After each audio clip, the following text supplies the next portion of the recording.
Hello and welcome to the month of Scorpio. As the sun passes through the sign of Scorpio, the nights draw in the Western Hemisphere, and we instinctively are drawn into ourselves to explore our shadow or darker or subconscious realms. Scorpio is a very powerful spiritual warrior. The symbol of the M and the arrow is showing us that our own internal mother, our internal subconscious realms need to be explored with that arrow, with that stinging tail of Scorpio, and powerfully brought out to be taken charge of. Because Scorpio is the journey of abuse of power to magnificent reclaiming of higher power. Ruled by the planets Mars and Pluto. Mars is the spiritual warrior, the symbol. Take our solar life force energy and direct it with that arrow.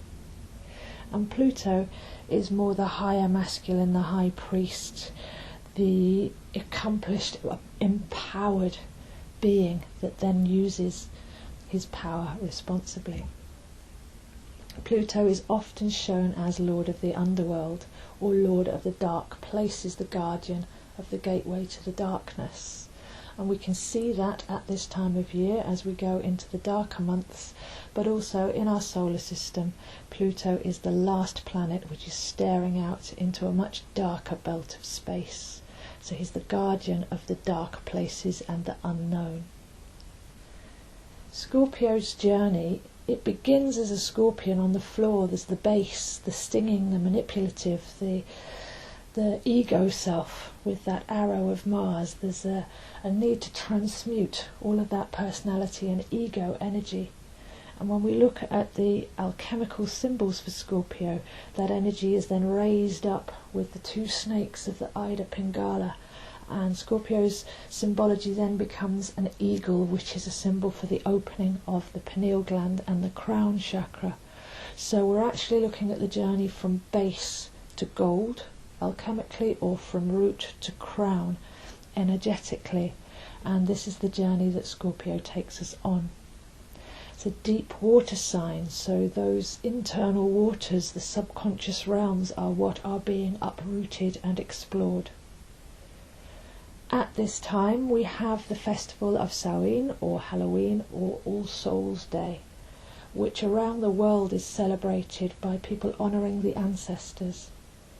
This is the death aspect, the necessary death and rebirth aspect performed on the outside, but it's merely symbolic of what's going on internally for us, where we go in and we face our own demons and we die to the base to rise up to the more empowered crown.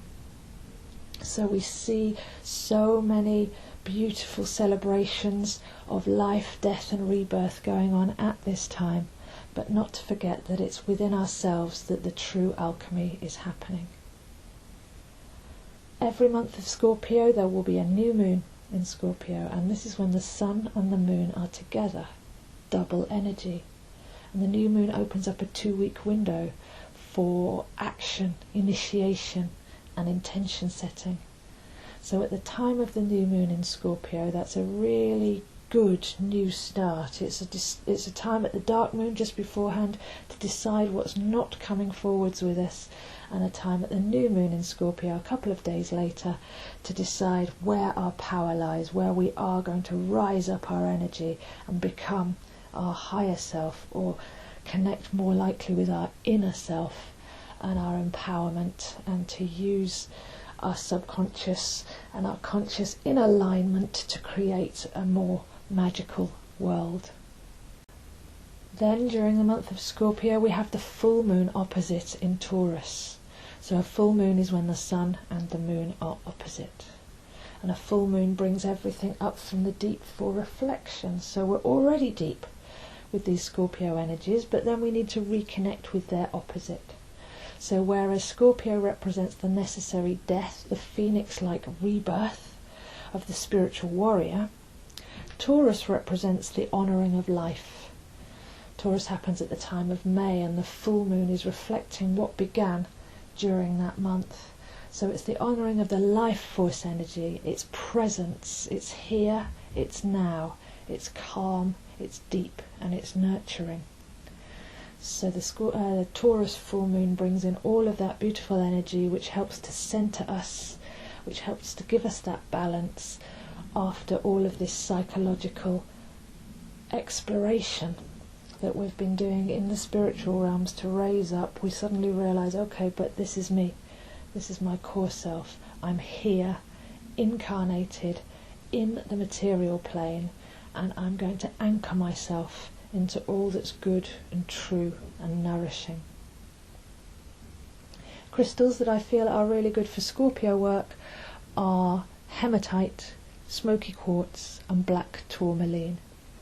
These are very profound and honest stones that will help you go deep and help you seek the truth with the bravery of the Scorpio element.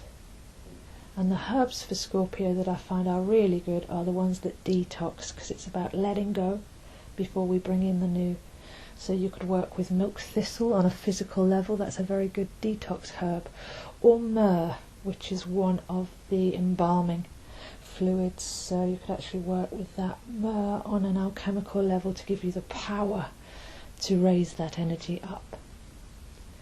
For Scorpio, I feel that the opposite crystals are green aventurine, which is the airy, earthy lightness of the heart centre, or malachite if you need to feel more solid. There's lovely green stones there to bring that presence of now in. And for herbs, I feel that rose is very good, because Taurus is the time when the roses bloom, and that reminds us of the beauty of nature and the present moment and the sensuality, the pretty colours and the smells, and it's a very heart-based, again, oil or herb to work with. Or you could have a look at patchouli, which is very earthy smelling and again keeps us in the now and keeps us beautifully anchored into the reason that we're here in the first place while we're doing all this spiritual journeying. So this is the month of Scorpio, the sun passing through the alchemical sign, raising from base to crown, realising our subconscious is where our power lies, but going and clearing that out, taking that journey, finding our true power, being brave with the planets of Mars and Pluto, going and doing the work now, but also at the new moon, realigning ourselves to work within that power and to create from that space, and at the full moon reconnecting with the now and the earth realms and just the joy of living. So that's the story of the month of Scorpio, and I'll see you next month.